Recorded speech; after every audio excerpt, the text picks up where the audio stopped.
Wait. What was that? Was that Joe I heard? No, Joe? it was Brian. Oh, Joe. How you doing, man? I'm doing all right. What's Sorry that? about the video or lack thereof, man. Yeah, But man. my What's been 30-pound happening, cat, dude? What's my been? 30-pound cat had to do the atomic elbow on my laptop monitor, and as a result, the camera is now out. My cooling fan is not working, and it's on life support until my other computer gets here. So, yeah, thank you, Muffins, the 30-pound Mancoon, for destroying my. I've gone now to a. I'm going to go to a desktop because I see a more robust platform is required. Are we sure this isn't like some kind of fake news? Are you sure Ange didn't try and get you with the shoe? Did she like trying to hit you with the shoe? It wouldn't have been a shoe though. No. No, she doesn't operate with footwear. No. No. Something heavier coming your direction, maybe. Yes. Big marble ashtray or something. No, it's more along the lines of like a nail bat. Yeah. Yeah, like a nail bat. You got to think like Sicilian mafia. You see, this is why, sometimes think, poor Kev, he gets battered with a shoe, but it's all relative. There's Joe getting whacked with a nail bat. See? Could be worse, Joe. You could be on camera with a big sty like me and look like you've got makeup on or a black eye or something.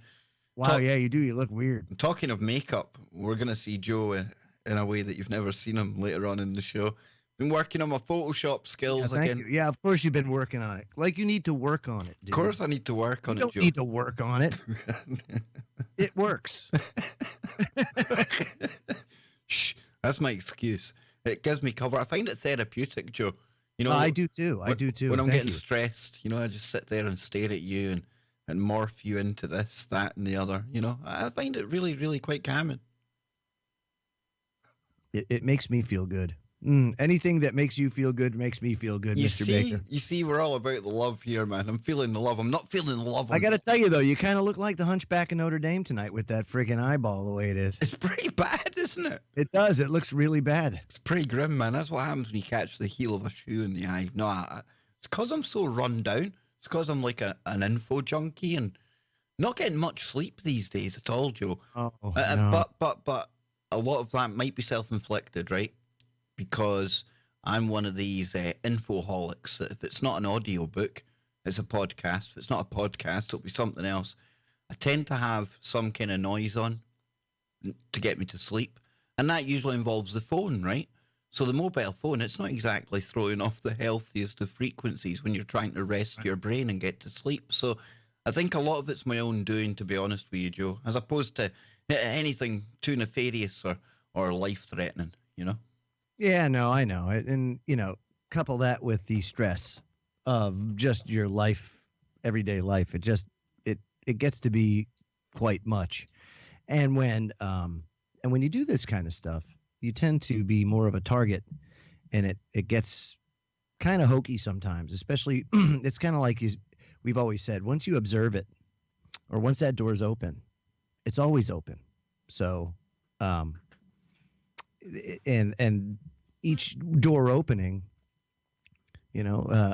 exposes you to forces once unforeseen, but now are seen.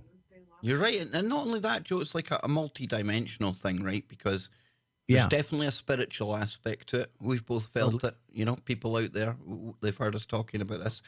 But even the physical kind of, virtual kind of war that goes on as well, because you know me, Joe, I like to bring on guests from various walks of life, and I like to get other people's opinions on some of the stuff that we would talk about, but not have a deeper kind of knowledge on, i.e. Wicca, that kind of thing. And just recently had Tia, the TV psychic, on, and dude, some of the backlash I've had on the back of that show, it's been truly, truly, truly horrific. And I can't believe people have been so triggered when they know my ethos, right? I do try to bring in people that talk to all the different topics, and of course, just so judgmental, dude. So you've got the spiritual stuff that goes on when you open yourself up to this. You've got the virtual trolling that goes on just for daring to give somebody else a platform to get their point of view on things. And Really, I don't think some people realize just what you're putting yourself in the line for when you do this. It's not that I'm saying to people, "Oh, feel sorry for us" or anything, but dang, dude, it's not exactly for the faint-hearted. Not these days. No, no, no. And the thing is, I think people are becoming more aware now. So it just that heightened awareness brings about a certain shock value when you start doing that kind of stuff. Because it's a lot of that people have no exposure to it. And if it did exist, it existed almost mythically. So any sort of, oh my gosh, it's a witch. Well, didn't really, I thought maybe that was just in the cartoons and the movies. I didn't realize that was for real. And they're really doing what, and then they start thinking about, well, what's that classic witch type of, what's that witch stereotype, I guess? Big cauldron.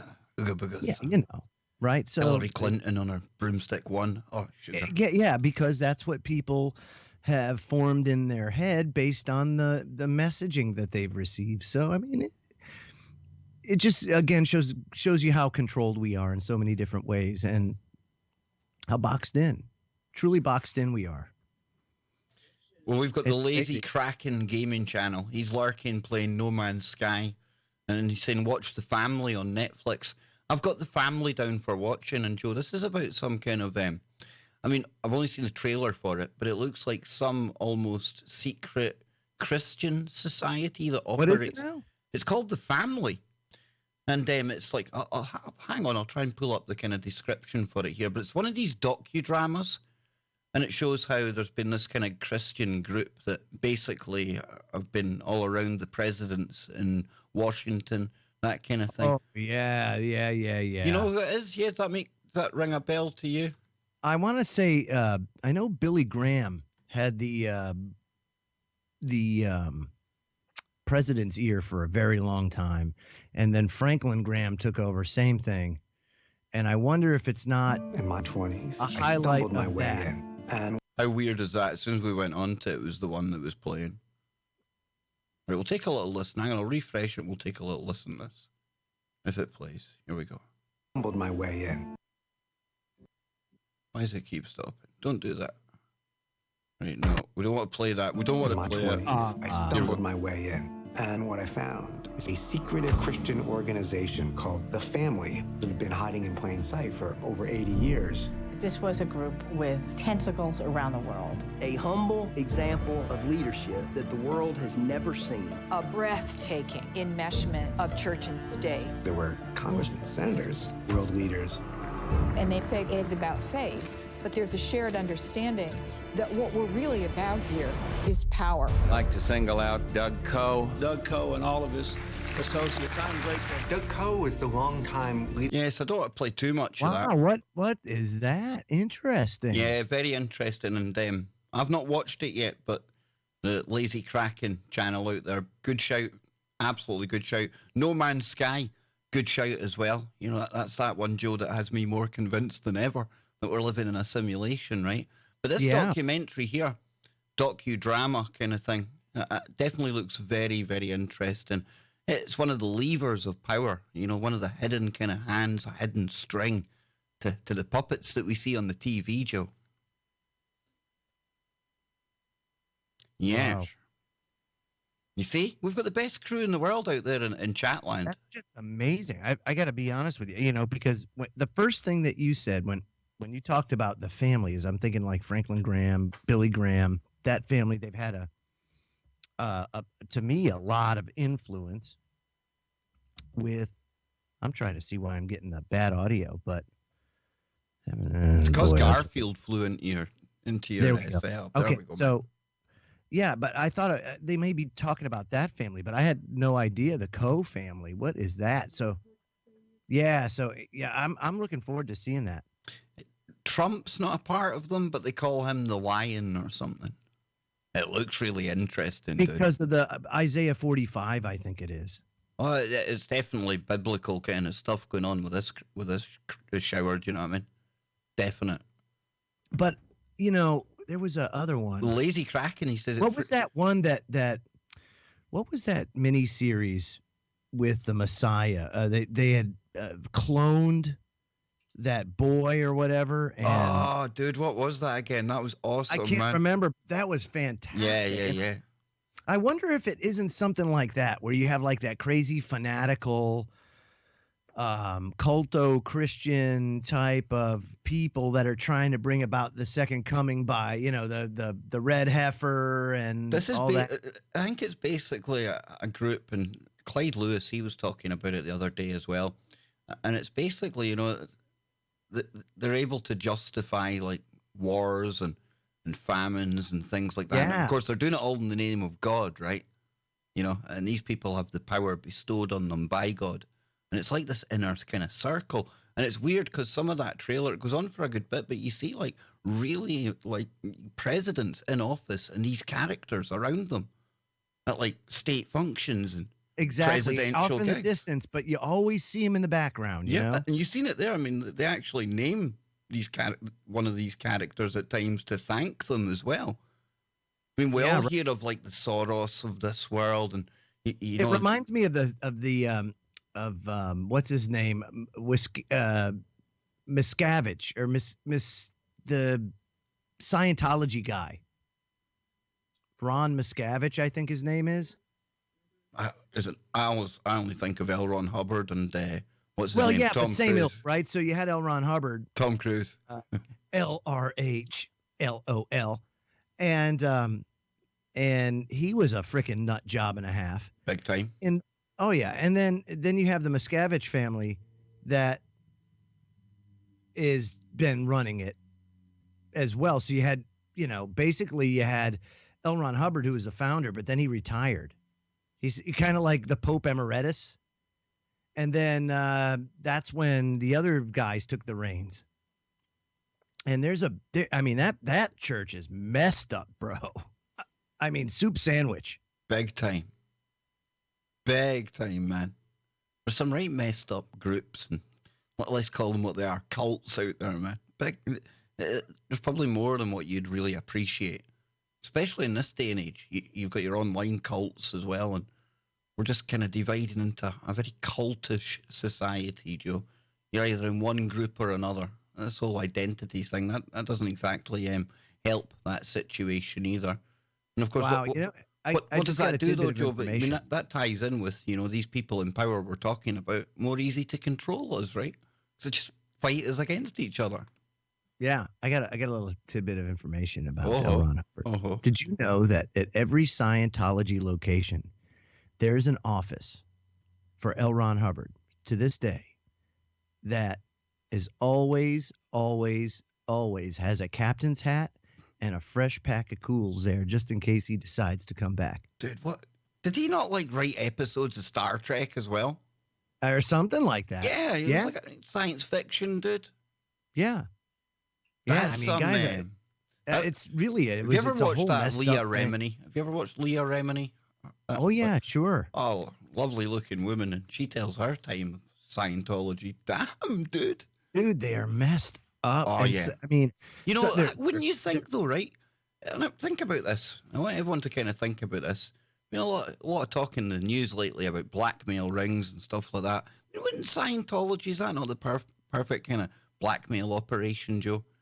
You get people in there, they have to spill all of their darkest, deepest secrets and everything else, and files compiled. And then they're followed relentlessly and trolled and just harassed and reported on. And then, of course, the courses, you've got to take the courses that are $50,000 a piece. And there's even one that's $1 million. I mean, it's crazy. And all of these courses that are there. And that was in 1982. And Angie, believe it or not, was watching this Scientology trial from 1982 down in Florida. And some of the crap that came out in those hearings, Kev, it was unbelievable. And it only dealt with a handful of people. And you have to wonder if it's like that at this location then. And at 1982, Florida isn't half as populated as it is today. And it was Scientology was huge down there, huge, because you had all these retirees going down, and that's where they were preying on the retirees. And like one of these examples was this husband and wife that had spent something along the lines of $250K on these courses. In 1982 money, you know, that's like $1 million on these courses that, I mean, there's no value. It's a big scam. And then they basically held him, called him like a, I forget what they call them. Basically they blacklist you, and they force you to divorce your spouse. And Erst and Adele Hartwell was their names. And it was like an older couple, and they just kind of they were almost forced to divorce. They had to actually like renounce themselves from the church. But even then, I mean, you're just totally and completely stalked and harassed from that point. And you know, because they want you to seek redemption through shelling over the cash. And you're not allowed to talk about it either, by the way. There's a non-disclosure agreement everybody signs. You know, we've got an incoming chat in a minute. We're going to meet Brian, our new AI assistant. Oh, Very nice. Yeah, let's get ready for Brian, folks. Brian's cool. He was a bit pissed off last night because nobody activated him last night.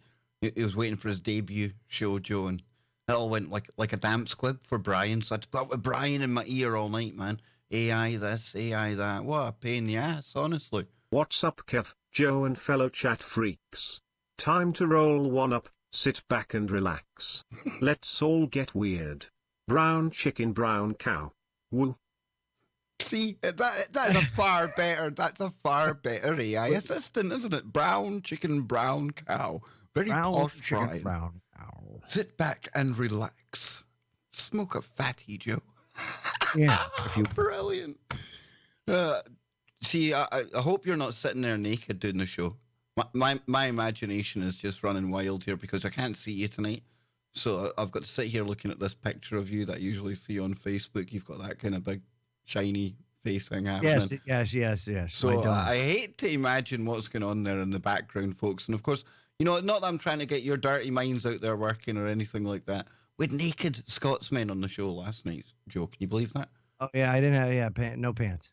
No pants, dude. They were lifting up their kilts and nothing underneath, you see. Oh, my gosh. Hey, if anybody wants to watch that, it's very interesting on YouTube. It's called the 1982 Scientology hearings. Well, there was somebody in the chat room as well, rightly saying, don't forget L. Ron Hubbard out in the desert, Jack Parsons trying to do the magical spells, create moonchilds, things like that. Crazy time, man. I don't get the whole Scientology thing, though. I don't know what's appealing about that. I really don't. Me neither. It almost it's like a Hollywood status thing or something. I don't. Yeah. It's weird. Is it even like a status symbol? I don't know. It's not cool, is it? I mean, no. It's not as if you go, oh, look, he's pretty cool. He's high up in Scientology, right? I mean, everyone just kind of nudges each other and winks at each other when creepy Tom Cruise. Are they like the new Masons? See, this is the thing about the Masons, man. Unless you're like in a bloodline, owning a company, high up in the judiciary system, a big high-level banker, then for me, I see 95%, maybe even more, of Freemasonry around the world as being utterly harmless. Nothing more than an old boys club. And in some respects, I would think most of the Masons, or most people practicing as a Mason, thinking that they're getting this enlightenment and all this occulted knowledge and occulted information. Ryan Gable can come on and tell you more than what a third-degree Mason knows. And they're been lied to as well. But of course, there is that small segment at the top. And definitely Freemasonry is important. Definitely important to research. And there is a lot of occulted knowledge in there, Joe. But again, how many people, I mean, local Masons that meet at the lodge down the road from me, you know, normal guys and normal jobs. It's cheap drinks, man. Yeah, none of them have a plot to take over the world. They're not in cahoots. It's a men's club. Yeah, they're not in cahoots with the royal family. They're not getting an invite to Bohemian Grove or things like that, you know? No, we've lost Joe. Yeah, so I mean, Club. Yeah, there he is. And He's that's back. He's back. You back with us, Joe? Yes, I will read. Yeah, I had to go and do my secret Masonic handshake. Good man. So you agree with me then, right? It's cheap drinks. Yeah, man. And the Eastern Stars, the women, the Masons are the men. And is the Eastern Star still? Is it still on the go? They got secret handshakes, and they do their thing, and they go to different functions, and they probably spank each other behind those dark windows. Who gives a? It doesn't bother me, Nah, same here. No more than the Shriners. Here, dude. When I first came in, or the Moose. But when I first came into this, you start listening to information, and you go away with this kind of mindset that, damn, these Masons, they are out to rule the world, and I don't think they get a fair shtick. Do you know what I mean? Okay, I'll be hated, right? People will say, well, Kev's a Mason. No, just like everything else, there are secret societies within secret societies within secret societies, and that's basically how they do it. It's like peeling the layers of the onion back. Yep. So most of Masonry is harmless, but it's not totally harmless. No. But nor are most organizations like that, Like I said, I don't think they get a fair shtick. I think they get picked on. Poor Masons. They do, yeah. Yes. So that'll be me triggering another. But having like an Albert Pike as your as one of your notaries, that's kind of tough. That letter about the 3 world wars. That's a toughie right there, yeah. And I don't care because some people say, but he didn't write that. Okay, then say he didn't write it. It still means that whoever did write it and faked it under his name, they had a pretty good idea of the way the world was going. So somebody knew, Who gives a crap? It's pretty spot on, yeah. Pretty much, man. Some interesting stuff. Wouldn't join the Masons, though, personally, if I got the chance. Wouldn't? Nah, I don't think I would, dude. Don't think so. Like I say, you can learn more from Ryan Gable. Do you know what I mean? It's not like...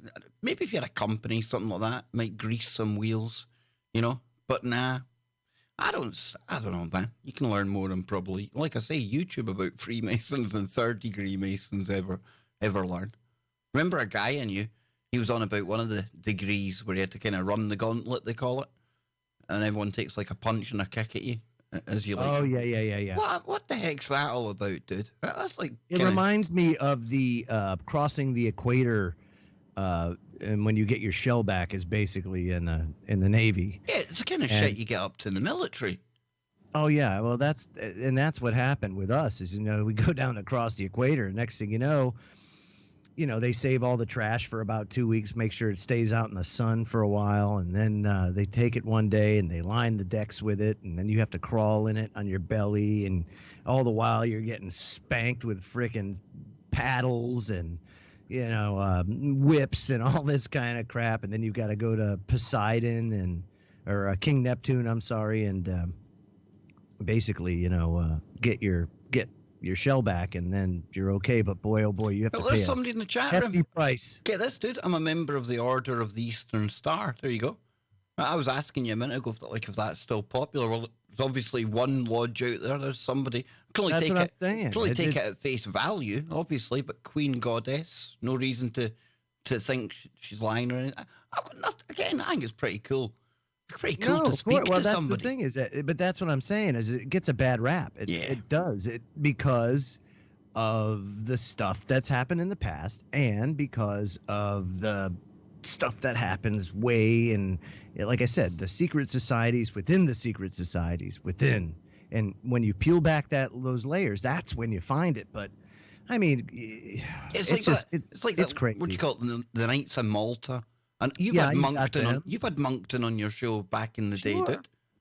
Did he strike you as some kind of evil genius for a cat?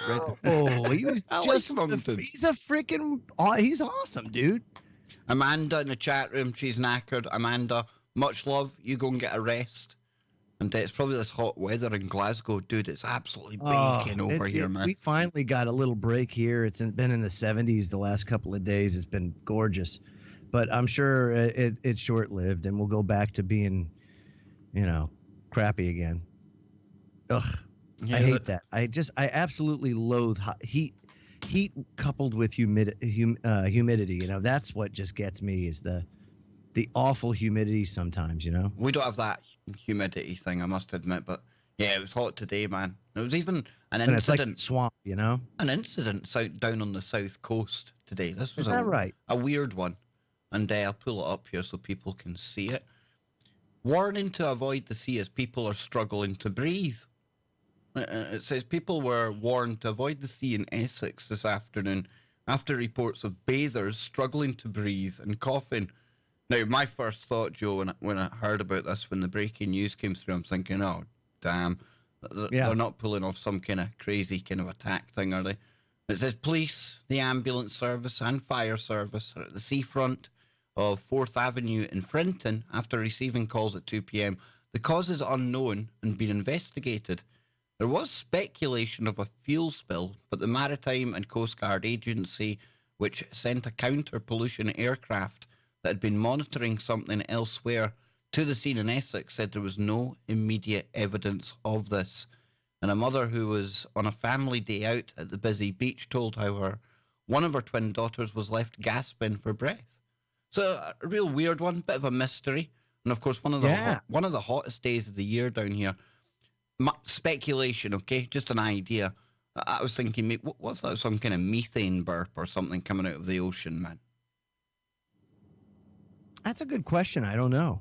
I'm trying to think of natural causes I mean, for it. That stuff does happen. Try to think of something natural for it, you know, and it's okay, maybe they might be lying about the fuel spill, but I've never heard of something like this happening before. Strange one. Weird. Very strange indeed, yeah. And then you've got a weird story, weather related, isn't it? Oh, what's your president been saying now, Joe? What's he planning on doing the next? Oh my God, yeah, Kev. So here we go, right? Now, anybody that's been following the weather knows that they have a hurricane now that's formed in the Atlantic, and it's heading towards Puerto Rico, which, of course, you know, recently has suffered just a tremendous damage from that hurricane. And now they got another one kind of going their way. Well, according to Axios, Trump suggested nuking the hurricanes to stop them from hitting the U.S. That's right, just nuke them. Just before or after he buys Greenland? That's right, after he buys Greenland, of course. Now, it says here, President Trump has suggested multiple times to senior Homeland Security and national security officials that they explore using nuclear bombs to stop hurricanes from hitting the U.S., according to sources who have heard the president's private remarks and been briefed on a National Security Council memorandum that recorded those comments. Behind the scenes, this is what happened, right? So during one of the hurricane briefings at the White House, Trump says, I got it. Why don't we nuke them? According to one source who was there. It says here, they start forming off the coast of Africa, right? As they're moving across the Atlantic, we drop a bomb inside the eye of the hurricane and it disrupts it. Why can't we do that? The source added, paraphrasing the president's remarks. Then, of course, they asked how the briefer reacted. The source recalled he said something to the effect of, sir, we'll look into that. Trump replied by asking incredulously how many times the U.S. could handle and reiterating his suggestion that the government intervene before they make landfall. The briefer was knocked back on his heels, the source added. The source in the room added, you could hear a gnat fart in the meeting. People were astonished. After the meeting ended, we thought, what the fuck? Back time. Trump also raised the idea in another conversation with senior administration officials.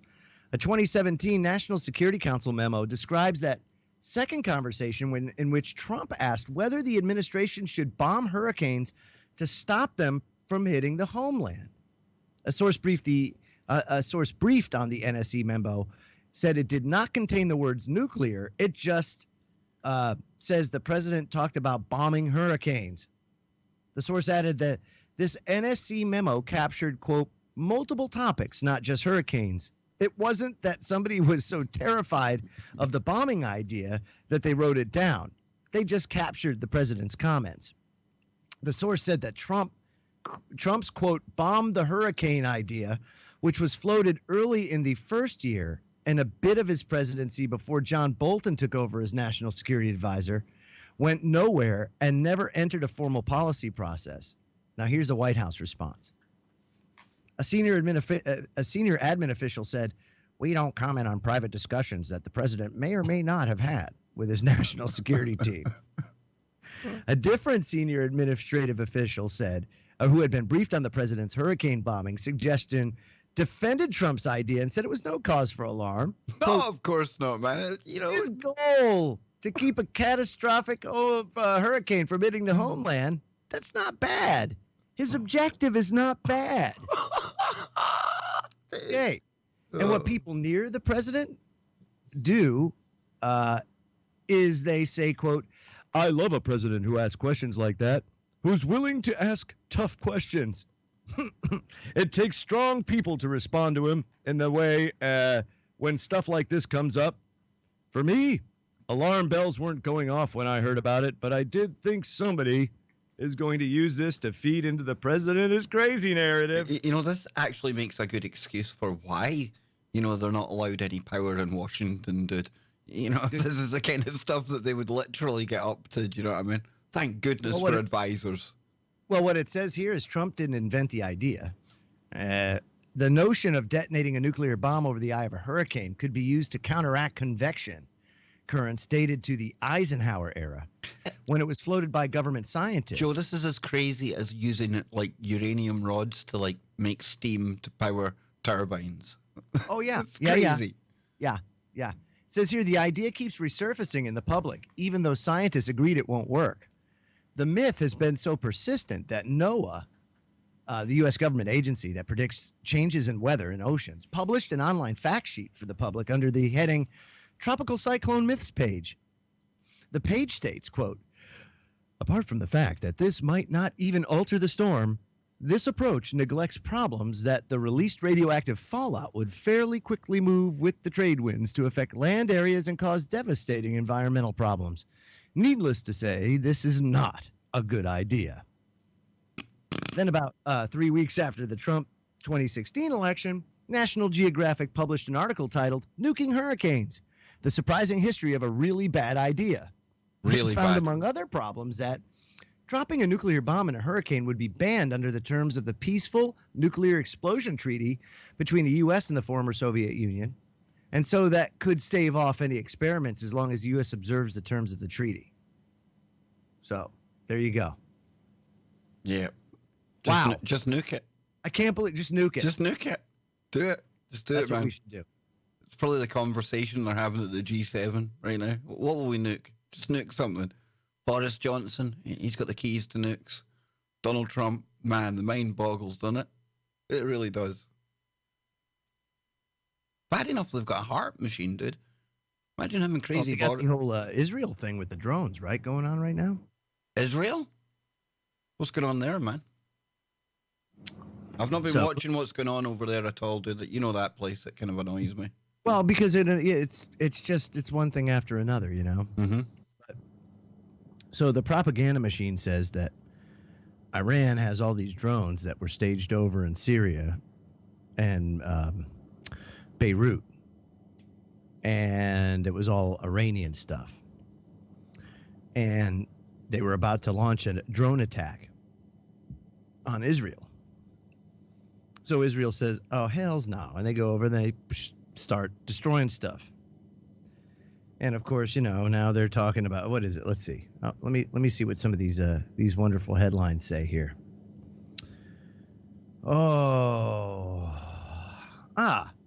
Drone war takes flight. Israel battles Iran. Action over Beirut.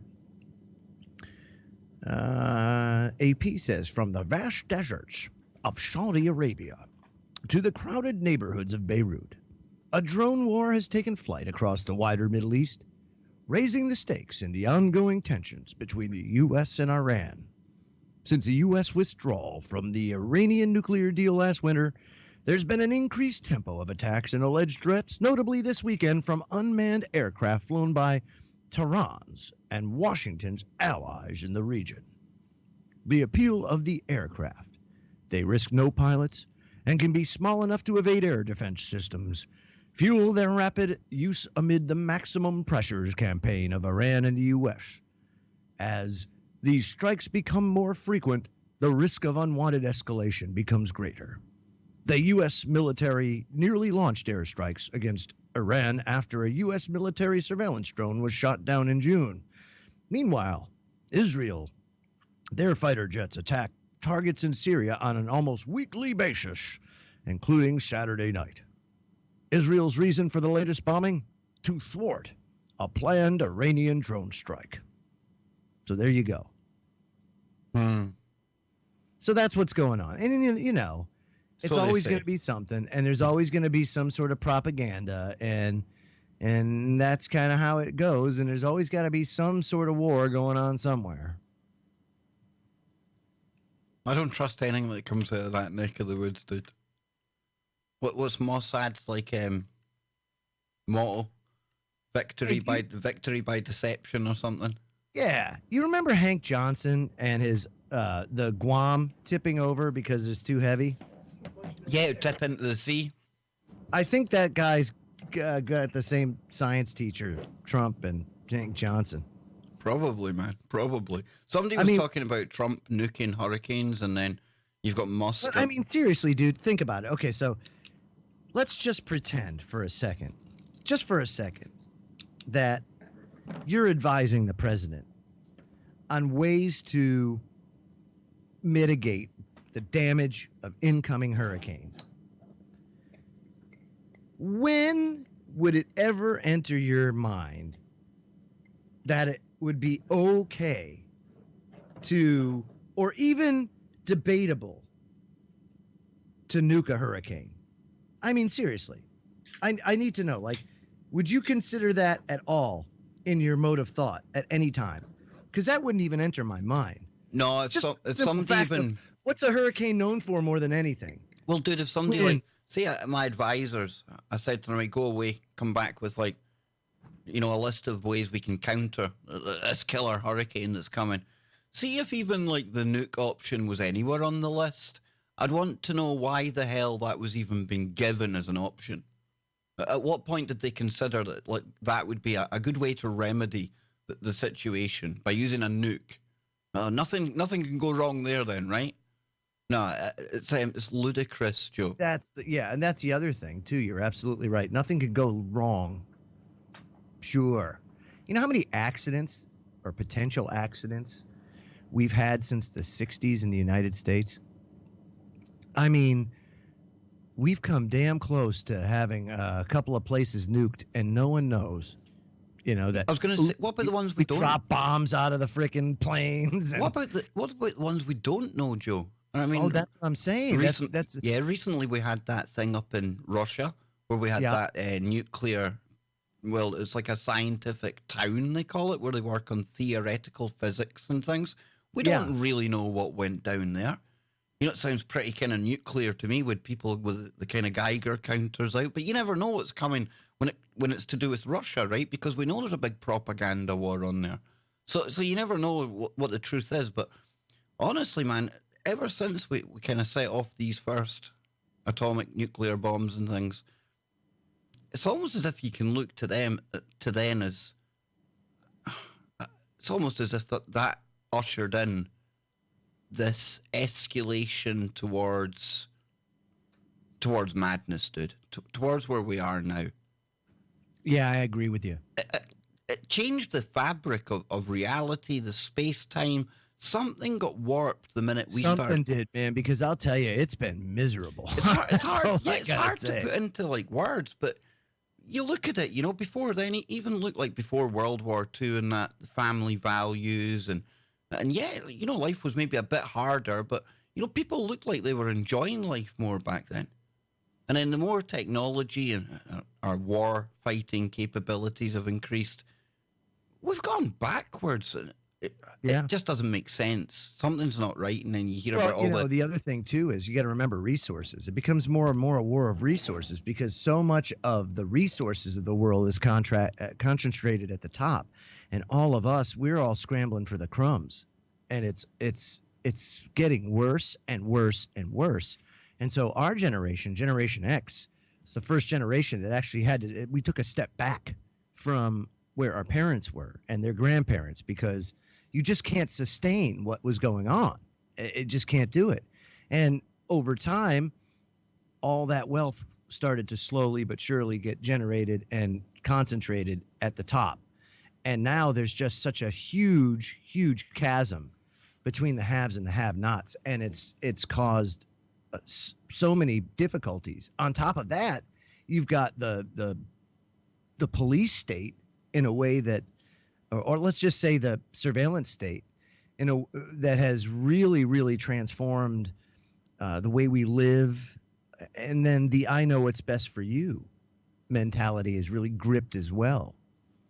So I don't. There's so many things you could really point your finger at as far as contributors, but society has definitely changed, and to me, in my honest opinion, on the whole, not for the better. But there has been some good things. It's just, most of it's the road to hell, paved by good intentions. Big time, dude. And you think as well on that kind of multi-dimensional level again, right? We've got the reality that we're going through since then, but think back to the time of setting off those first bombs as well, and then how we started to have the whole UFO thing. I'm not saying all of them are from other dimensions. Most of the UFO sightings probably our own secret tech. But again, it's almost as if we set off a candle. It's like we kind of announced something the minute we started splitting the atom and doing what we're doing. Everything tied together, everything connected, Joe. Telling you, man. It's all part of the weird world that we're in, dude. Yep. Oh, it's very much so. Very much so. So what else we got in the grab bag, man? Oh, I know it's the perfect thing to go to now, right? Because somebody in the chat room was saying, so we've got Trump nuking hurricanes. We've got Musk about to nuke Mars. Right. Well, I've seen today, maybe not so. Let me show you this. Because it says now, forget nuclear smoke. Now Elon Musk wants to terraform Mars with mirrors. Oh, now that sounds interesting. That to me sounds a little more outside scientific. The box. Yeah, thinking outside the box, outside the Musk. More musky. Yeah, it says one thing you can say about Elon Musk. He's always thinking, okay, there's a lot of things you can say about Elon Musk, but we don't have that kind of bandwidth. Take, for example, his ideas about terraforming Mars, which came from his idea that people living inside of an artificial environment, enclosures on the planet, might not do too well physically and mentally. Think biosphere 2, which came from his idea of colonizing Mars, which, you get the idea, Elon is always thinking. How could humans live on Mars without airtight habitats? By turning the planet into a junior Earth. And the best way to do that is by creating an ultra-fast evolution from barren dirt to bountiful rainforests, or at least enough food and atmosphere to live in, work and survive outside. And his original idea for doing that, nuke Mars. This goes back to 2015 when Musk first said his solution for raising the temperature on Mars to make it habitable for humans would be to, quote, drop thermonuclear weapons over the poles. Once the smoke cleared, Musk figured enough trapped CO2 would be released from the Martian soil to create an instant Earth atmosphere and kickstart an evolution. Scientists, both environmental and rocket, as well as ethicists and other humans, have been objecting to this idea ever since. But busy idea man Musk has just gotten around to coming up with a new one. Might make sense to have thousands of solar reflector satellites to warm Mars versus artificial suns. That is quite interesting, Joe. Very interesting indeed. And this is the kind of thinking that appeals to me. This is why I like Musk in the first place. He not only thinks outside the box, there is no box to Musk, right? He's just totally unique, man. He's different. Yes. Mr. Joe away for a cup of coffee. You see, if I read my messages, ladies and gentlemen, I would know what was going on my own live stream. So here we go. I'll read a bit more of this, right? It says here, that's a mighty big quote to be determined. Starting with, how does one get thousands of solar reflector satellites into Martian orbit? but it's less radioactive, both literally and figuratively. So it has generated some consideration and reflection, pardon the pun, not because Elon said it, but because Regal Wada, an optical sciences and engineering student at the University of Arizona, wrote an award-winning paper in 2007 on using large aperture, lightweight orbital mirrors for transforming targeted areas on the Martian surface. Now, he proposed orbiting a 1.5 kilometer array of 150 segmented, 150 diameter mylar balloons that would collect sunlight and beam it into a square kilometer area of the Martian surface. Now, I think we're going to have Brian, my AI assistant, announcing a super chat in a moment. Hi. Natalie Hey, Christopher, second scientist missing. Google. Natalie Christopher, a second scientist missing. Remember when all the microbiologists were going missing years ago, Joe? Remember that? Remember that good woo? I do. Remember it? Yeah, like hundreds of them went missing. And then you had all the bankers that were like jumping off of buildings. Remember we had the spate of that? And then a couple of years ago, we had all the holistic kind of alternative medical people. They were talking about that. Was it Nihilize or Nihilese? Negolese, something like that. It was some kind of... I think nihilist. Is that it? Yeah? I do. You remember that? See, I remember that. See, you got to have a good kind of library to remember It must the be word. the sty in your eye. Jink, that's what it is, dude. Jink, it's like Makes you a wise guy. You think it's like a wise guy style. Jink, it's like a wise guy. It's actually a neural network that's forming on my eyelid. Elon said this sometimes happens. Sometimes the lace falls down towards the eye, but I'll get it it's fixed called soon. neural lens. Yeah, I'll get it fixed soon, dude. It's okay. So it says here, right? Just take a freaking hot poker to it. Oh, why not? Yeah, hot poker to the eye. That sounds a perfect remedy. I always said never do that. Shit, dude, I was sitting there today as well, and that was the one thing I didn't think of. You know? I was thinking cold tea bag, heard that works. Hot poker. Who knew? Says, I adjusted the aperture so the reflector would heat a square kilometer of Mars' surface to roughly Tucson daytime illumination and temperatures. This would have immediate benefits for the astronauts.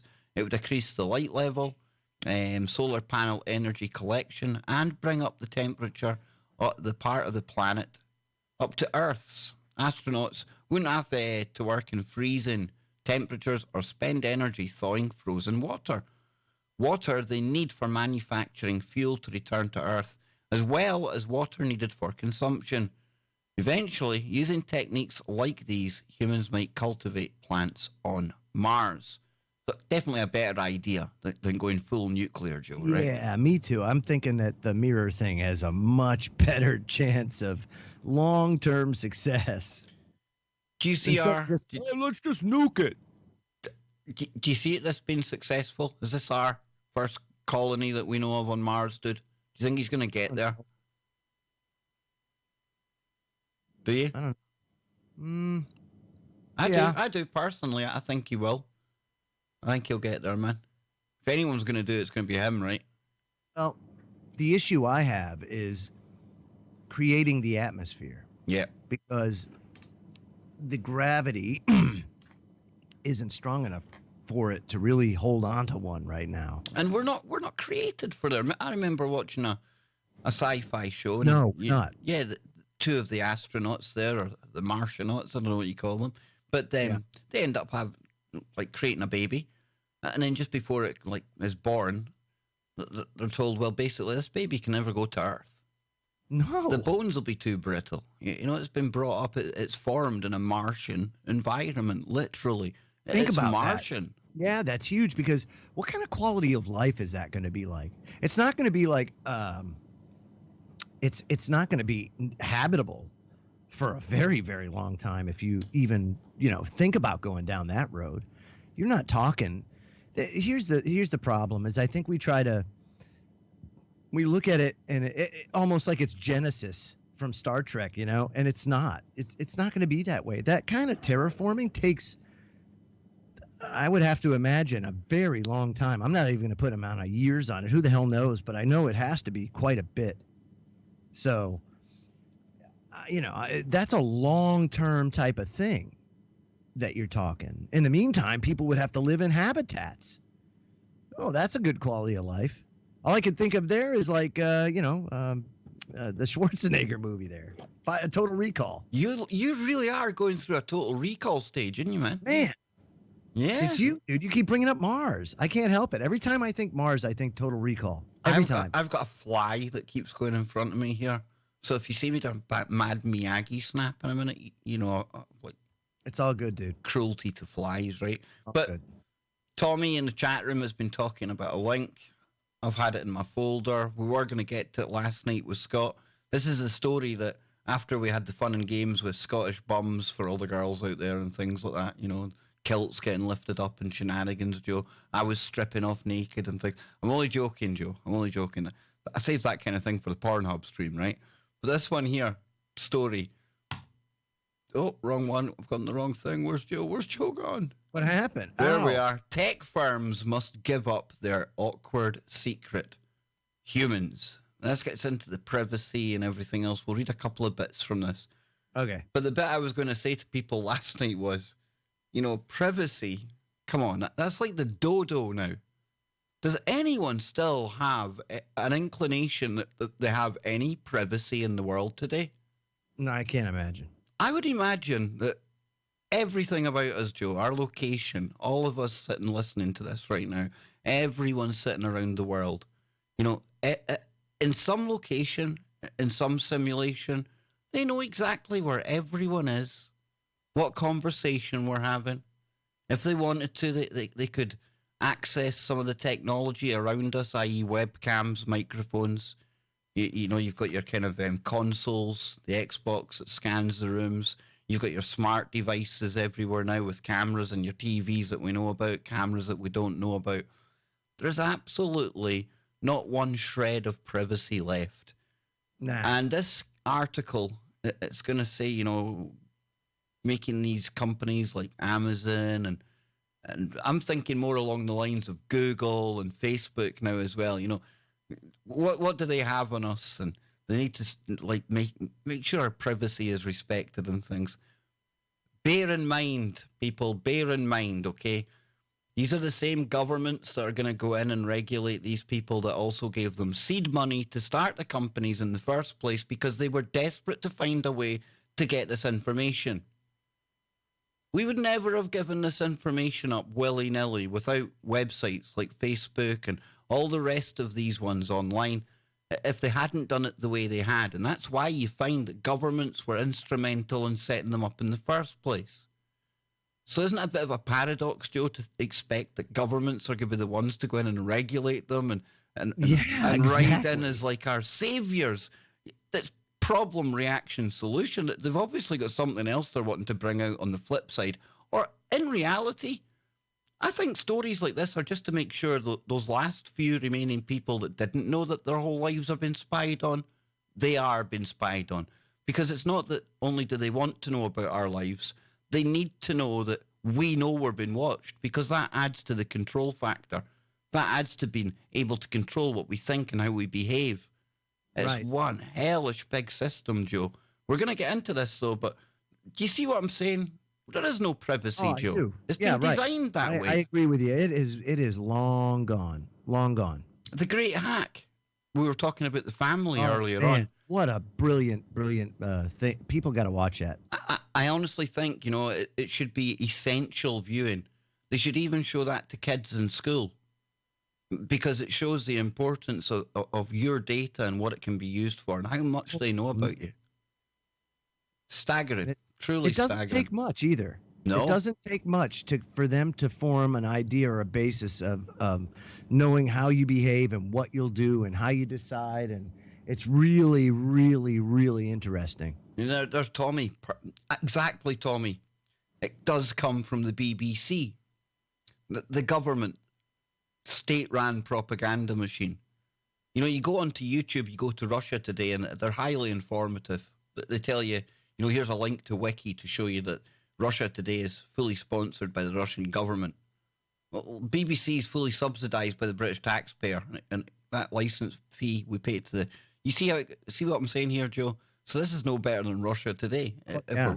It says, among the thousands upon thousands of words that make up privacy policies of the tech giants, one you rarely find is human. There are 0 uses of the word in Amazon's privacy policy for its Alexa voice assistant, which I may add, they were saying in the news recently that there's sickos in these data centers that can literally listen to people having their nasty, getting their rocks off. Do you know what I mean? Yeah, right. That's bad news, man. The same goes for Apple's Siri and Google Assistant. Not our Brian, though. Brian doesn't spy on anyone. He's okay. No, of course not. Facebook policy uses the word just once to inform you that it will record data about your device to make sure that you are human. Only Microsoft states what all of these other privacy policies, arguably should. Quote, our processing of personal data includes both automated and manual, in brackets, human methods of processing.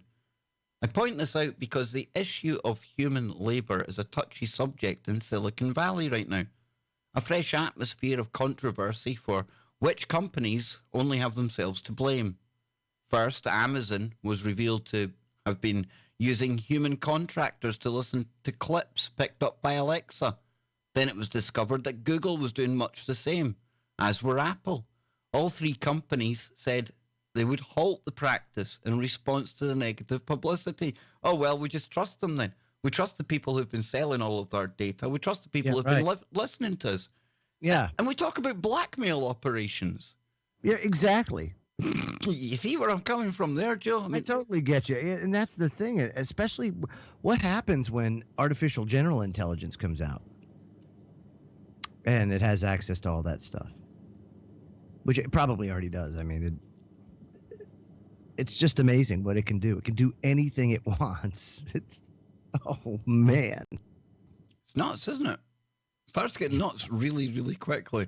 So that's what I'm saying. And then Facebook, it was reported by Bloomberg last week, was using humans to listen to recordings gathered via its messenger app. I mean, that sounds like the old KGB or something, man. Like wiretaps on the phones. Yeah. The company insisted proper consent had been obtained, but subsequent reporting found that it wasn't quite accurate. Well, it wasn't at all accurate. Facebook didn't say a word about it to its users. The stories have dropped like dominoes. Any voice-powered or automated system is now quite rightly being put under scrutiny. Do Microsoft contractors sometimes listen to audio captured via Skype? Yep. Do they listen to audio of gamers speaking through their Xbox? Sure do. And for reporters, the low-hanging fruit is everywhere you look. I picked up automated services I use often. Expensify, the expenses login app that can, quote, smart screen receipts and looked into it. Did humans have any role in how it worked? Yes, it turns out they do. SmartScan is a complex, multi-layered system that takes multiple approaches to extracting information from receipts, the company told me. The final fallback approach is that it's sent to one of our contractors. When we're unable to extract the required information from the receipt is reviewed by one of our contractors to fill in the missing information. No mention of humans in Expensify's privacy policy either. There is a reasonable explanation for all of this if only the egotistical, secrecy-obsessed tech giants could bring themselves to say it. Without humans, most of these products would suck. Expensify, to its credit, admitted to me that without human review, it would likely only manage about 80 to 85% accuracy. It would mean users would need to check all of their receipts for errors, defeating the point of using the software entirely. So on balance, if a contractor has to step in once in a while, that's not fair. Not mention it anywhere on their website, considerably less so. So then we get to the big boys. Amazon, Google, Apple, Facebook, and Microsoft all face the same challenge. Those companies capture these recordings not to spy on you, of course not, but to figure out when and why their technologies, still early in development, get things wrong. Of course it is. It's not to spy on you, Joe. It's so that they know that they're giving you a good service, man. What's more? That's what it's all about. It's just it's called what do they call it? Quality control. Yeah, absolutely. Listening to you getting your freak on. It's just to make sure their app's working, They're right? just You know, tuning their microphones. it's all good. But what's more frustrating to me is that I don't think most people have a problem with that. I know I don't. My expectation is that because these products aren't perfect, firms need to work on improving them. It's almost reassuring that humans are still so relied upon. But my other expectation is for tech companies to be upfront about it. And on that, most have failed. I interviewed Amazon's head of Alexa earlier this year and asked him if he felt Amazon could do more to make it clear in their privacy policy that humans had even just a minor role in Alexa's systems. And he said, I suppose we could add a comma. No, new subscriber. I suppose we could add a comma after that and be more specific, he told me. Spoiler, they haven't done that. Put it on the damn box, I say. Be honest. Now, finish this here. The tech industry needs to quickly understand that the tech buying public will forgive them for using human labor far more readily than it will for blatant and lazy abuses of trust. So, as long as it's humans that are listening to us and using our information, that's it's better. Okay. Yeah. You know, what is your problem, Kev? This is my problem. I honestly think the likes of this, it must be just to make sure people know that everything's been watched, right? Because this isn't going to go away. There wasn't even anything in there to say like anything's been done to kind of right to probe the breaches in privacy as it is, right?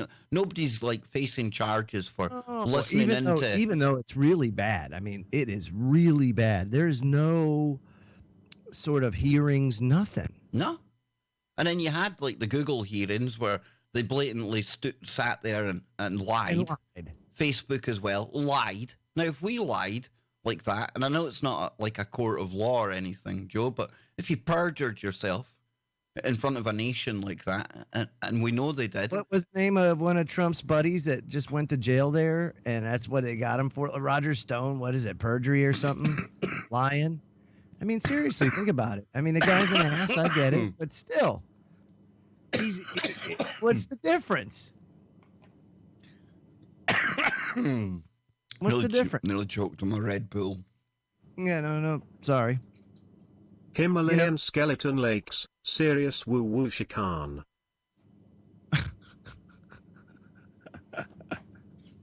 Yes, serious woo-woo chican. Now. Whew, there we go. You better? Yeah, I think so. Little lung butter for you? I don't know what you said, but something made me like intake breath when I was drinking Red Bull.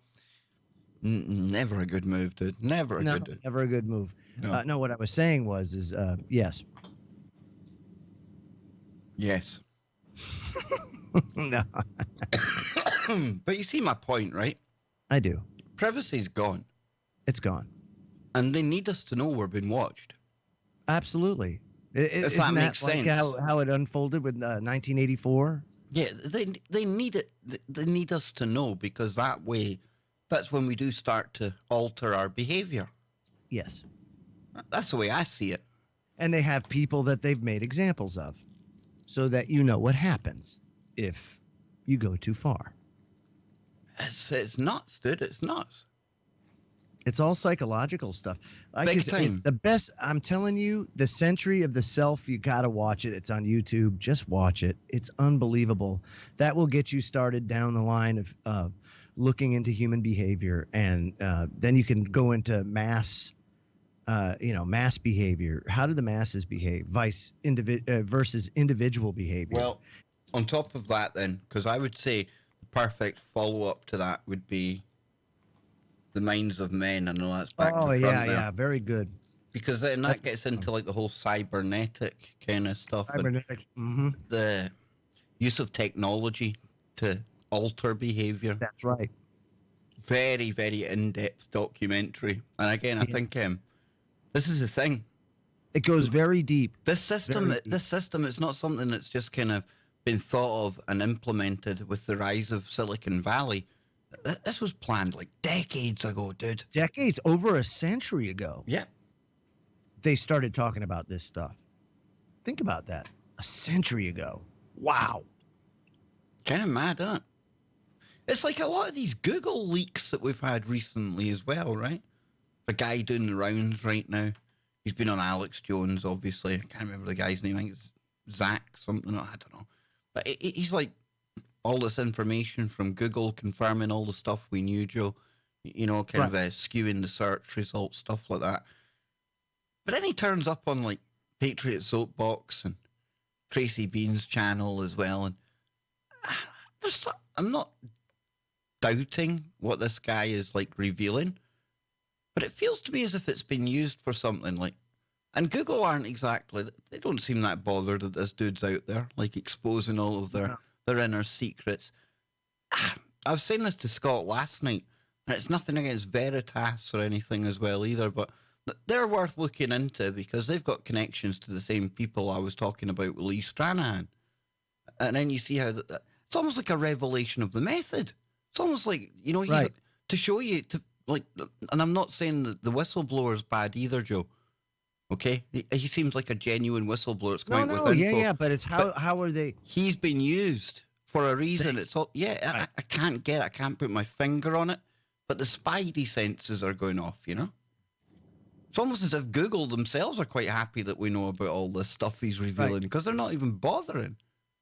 You wonder how that plays into their hand. Is it to create the crisis where we go, regulate Google, but they've already got that plan B that they want to take us? But they already have that symbiosis. They already have that symbiosis with the government. Only now they can do it out in the open because, it doesn't have to be behind the curtain. You know, government the Iron and Curtain, Google Joe, right? have had a very close relationship for a very long time, and now, I mean, look, Eric Schmidt is part of a Pentagon. He's got a high position in the Pentagon as an advisor. Think about that. So, Google and Amazon both wield a lot of power in the Pentagon, cloud computing, and it's just amazing the contracts that they have and the consulting power that they have. So this has been going on for a while now. Why they want to go and bring about that kind of environment where it's I don't know what's driving the need for it to be out in the open. No. It's where it used to be the old Iron Curtain. Now we're all behind a digital curtain. You like that? Exactly. You like that, dude. You like it. So where are we going to now, Joe? What kind of crazy story will we finish the night with? It is the Sunday session, and over in Scotland. Well, I have a little bit of something. What have we got, man? Magic mushrooms for better health. Nice. Psychedelic drugs are having a moment across the U.S. Why not here, please? In Denver, Tucker Max tried to drown his childhood sadness in booze and sex, but it didn't work. Really? Although it netted him a best-selling book and a movie based on his story. Feels like a good combination, Joe. Used like a good combination to get rid of all worries. That booze and sex fixes everything, right? As he got older, though, he tried working out, got fit, but he still felt lousy. He also tried business, co-founding publishing house Scribe Media, but his mind still struggled. It wasn't until he turned to MDMA and psilocybin, magic mushrooms, that he finally found something he believes altered his brain chemistry for the better. After taking a large dose of mushrooms at a spiritual retreat in South America, Max had what he described as a life-changing mental journey, akin to a near-death experience. Like many other mushroom users, Max, who's 43, claims the substance opened his mind to a new way of seeing the world, allowing him to make permanent changes to his brain. He says, dude, I went to the other side, man. I went to another universe. I had a whole re-evolution. It was crazy. It was a true ego death, said Max, the Austin-based author of the infamous Sex and Booze Romp book, I Hope They Serve Beer in Hell. Sounds like essential reading, man. He says, you realize you're a speck of energy in this massive system. Isn't that interesting? Oh, that's deep, dude. That's deep. Wow. I would agree with that. You realize you're completely inconsequential, and that means you can look at yourself objectively. It said psychedelics first gained widespread popularity in the 1960s and 70s, but it went underground after being classified Schedule 1 by the federal government in 1970. Today, the potential use as a mental health treatment for PTSD, anxiety, and depression is gaining a new attention after Denver and Oakland, California decriminalized possession, and voters in Oregon and California in 2020 may be asked to approve statewide measures. Mushroom advocates see many parallels between their efforts and medical marijuana legalization that had passed in 33 states in the District of Columbia. Medical experts say mushrooms can pose a danger to a small number of people with serious mental health issues, especially in large doses, but noted they aren't physically dangerous or addictive. Mushroom youth enthusiasts say any dangers they might pose are far outweighed by the benefits, especially when compared to mainstream medicines like opiates. Among their supporters is Joe Rogan, the influential comedian and podcaster who urged Denver voters to support decriminalization in May. Quote, modern medicine has been wholly effective in advancing the health of the population because it took a very structured, data-driven approach. And that's a great approach. But it's also very limited, said Ron Levy, founder of Canada-based Field Trip Ventures, a venture capitalist group that hopes to open medical clinics offering psychedelic treatment. Medical cannabis has really opened people's minds to this. Now, Denver voters had passed a first-in-the-nation initiative during May's municipal elections, and Oakland City Council adopted a similar measure in June. Mushrooms remain illegal under the federal government. Users say mushroom often eat dried or steeped in tea, help them see themselves and the world around them differently, allowing them to rewire their brains in healthier ways. It says we really have a national emergency with mental health and addiction. I agree. It says it's clear we need effective alternatives that don't come with all these crazy side effects. I agree with that too. Yeah. I think there's a lot of benefits to be had, not only from this, but there's the ketamine treatment as well. I think there's a lot of good can be done with this kind of stuff, man. I do too. Yep. In moderation, obviously. Best-selling author Michael Pollan helped bring psychedelics back into the nation's collective conscious with his 2018 books, How to Change Your Mind, What the New Science of Psychedelics Teaches Us About Consciousness, Dying, Addiction, Depression, and Transcendence. Pollan, who's known for writing about food and agriculture, experimented with both LSD and psilocybin during his research. His book was selected as one of the New York Times Book Review's 10 Best Books of 2018. Pollan called the substances astonishing gifts of nature. He also urged caution, however, and called for more research instead of widespread legalization. Many mushroom advocates echo Pollan's sentiments. Psychedelics should be more available, but the public and authorities ought to proceed with caution by funding more research. Now, Matthews, 33, said he first used mushrooms with friends several years after crippling depression forced his medical discharge from the Army, where he was studying Arabic and non-traditional warfare at the United States Military Academy at West Point. Nice. PSYOP, son. Mm-hmm. Says, I was primed to be a special forces operator, and in many ways, that kind of what I'm doing now, dropping behind enemy lines to spread freedom, he said. That word, are we like special forces, like info warriors, Joe? Yeah. Yeah, man. Says, cool. Campaign made it very clear there's a political foundation, a political constituency for a psychedelic renaissance. Oh, yeah, man. So, yeah, I mean, I kind of hope that we see that. I do as well. I mean, when it comes to, like, fungus, stuff that grows here naturally. Yeah, I'm not too keen on it. It should be up to people, though, right? Free will. Yeah. Absolutely. Absolutely, dude. Well, especially because you can't overdose on it, right? And dude, what I had some really, really formative summers with magic mushrooms. I think every Highland lad and lassie does at some point. You can't OD on it. I find it interesting that one guy, the speck of dust in the universe, or speck of energy. That's we're all just pixels. Isn't that interesting? Yes. I think it is a very interesting way to look at it. Isn't that isn't everything just energy in one shape or form? Vibrating at different energy, different levels. That's what we are, really, isn't it? I find that interesting because so many people have come to that conclusion almost.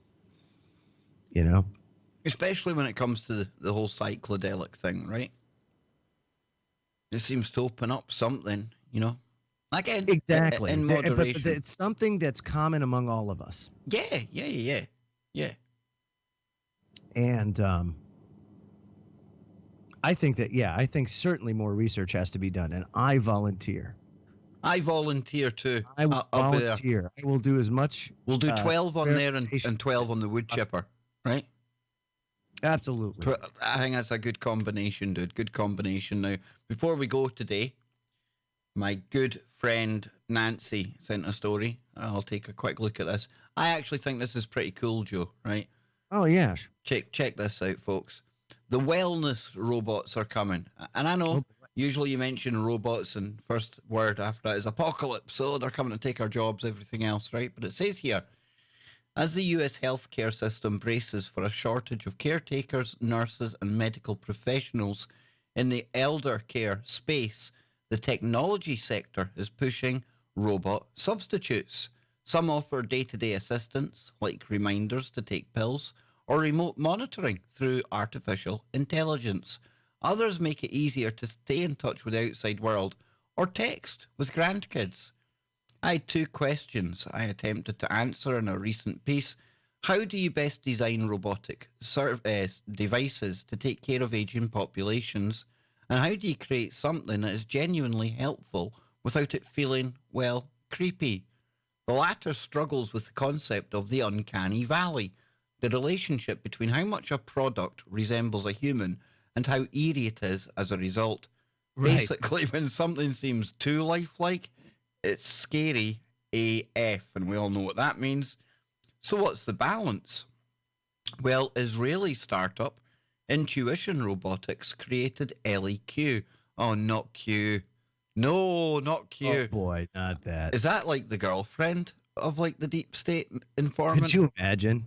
It's a good conspiracy to start, and I bet you they would believe it. A smart companion that engages senior citizens throughout the day with random facts, songs, or a push to go on a walk.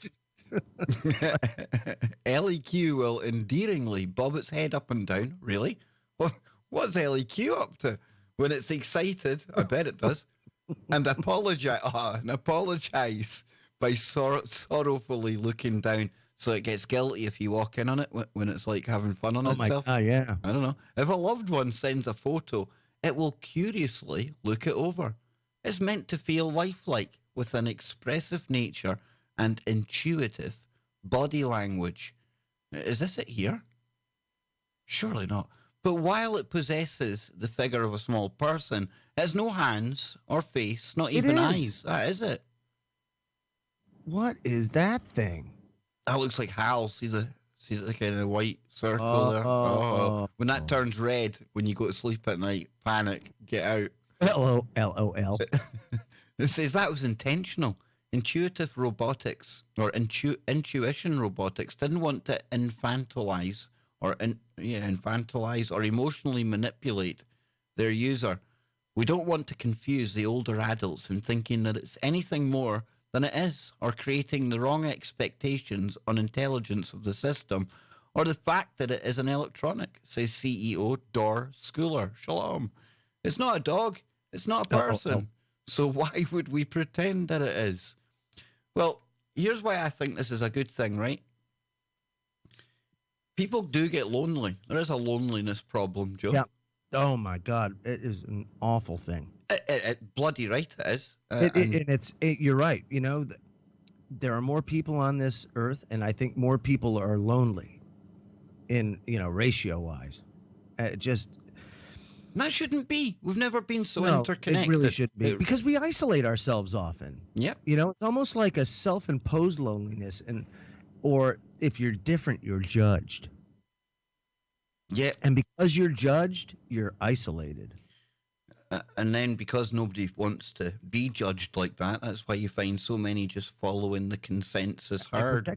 Yeah, right. Over on, your kind of, social media, anti-social media, whatever you want to call it.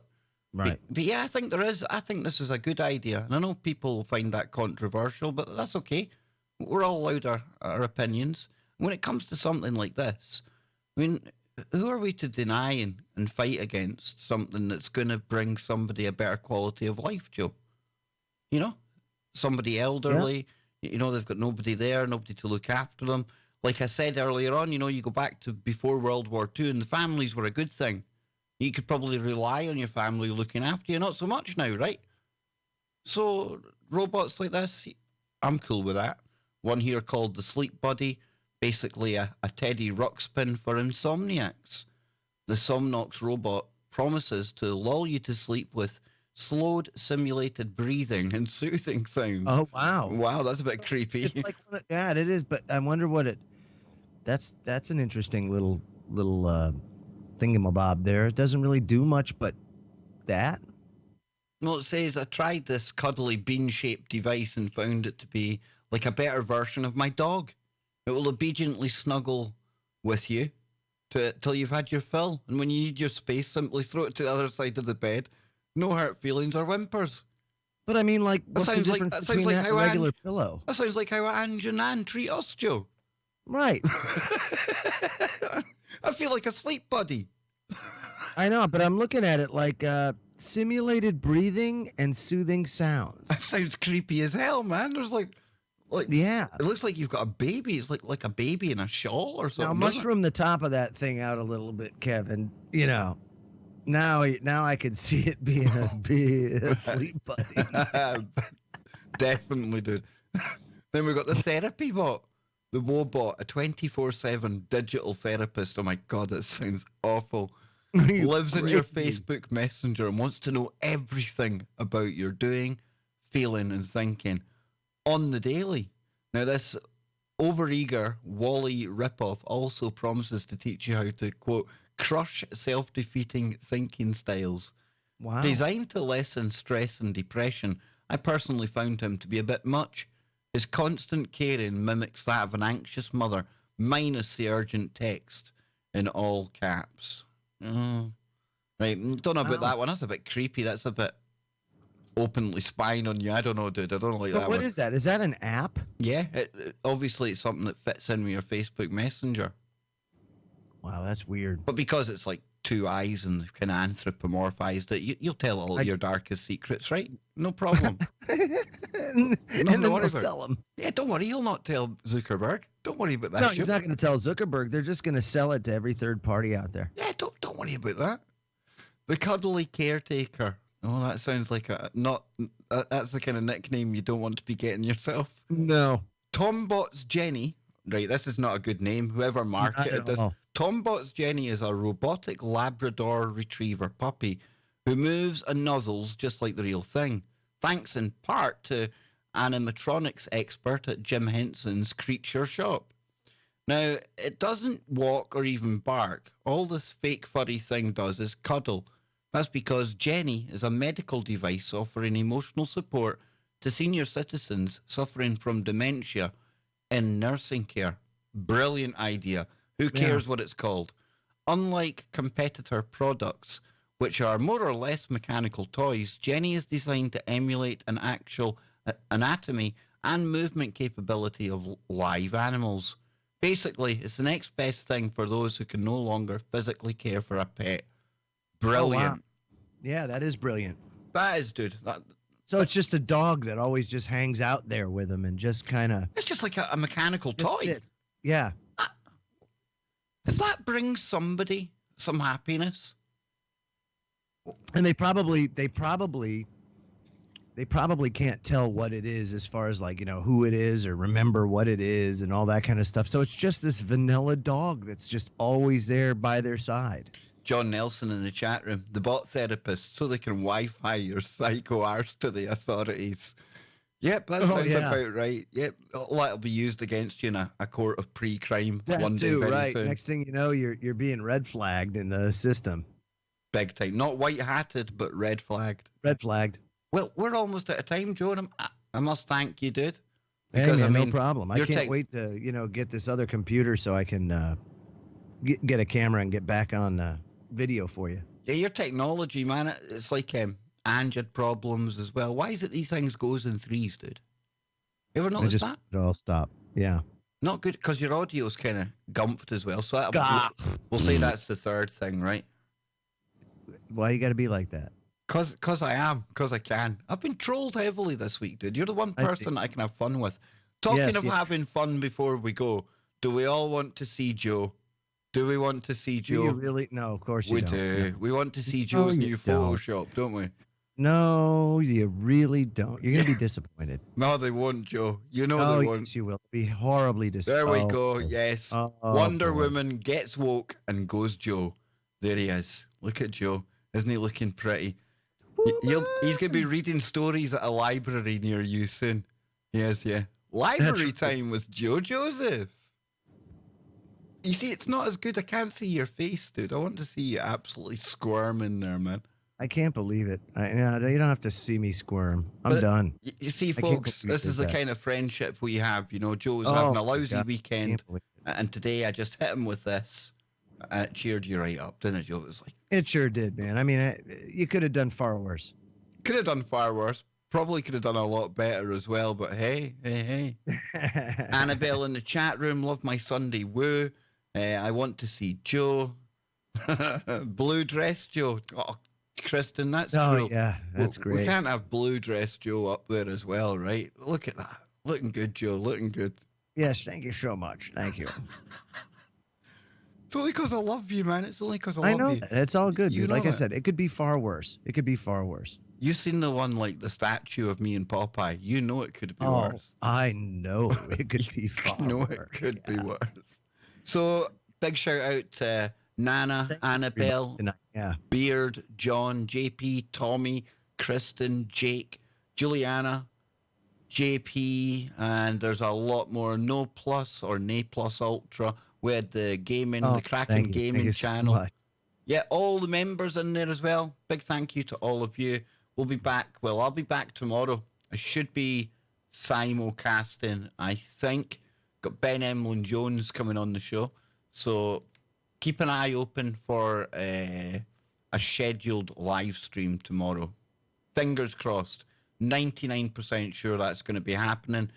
Not sure who else we've got during the week. Hopefully we'll line up some other guests. But you'll be back next weekend, Joe, yes? Yes. Freaky Friday as well? Yeah. Excellent. When's the new computer coming? Yes. Yes. Yes, indeed. I guess I got to get to that point and first. For anyone out there, I'm really, really sorry. What an oversight on my part. But Scotty Lopez, he couldn't be here tonight because of his pesky wheelchair. He's getting a new one Thursday or something, isn't it, Joe? So... Yeah, absolutely. He's getting a new one Thursday, but this one's it's sputtering to the finish line. Yeah, so luckily he's got a new one on the way, but that doesn't make things any better for Scott just now. So I think we could all tell he was a bit uncomfortable last night. He was moving about. So big shout out to Scotty boy. I seen in the chat room there was some wild weather heading Kansas way. That'll be something Scott can probably update us on again in the near future. But until next time, folks, I will love you and leave you, and on the way out, we'll listen to Joe's favourite porno music. This is my favourite. Yeah, Robo Porn Concerto. I can't even say that word. Number 69. Concerto, yeah. Oh, very nice, Joe. Look at you.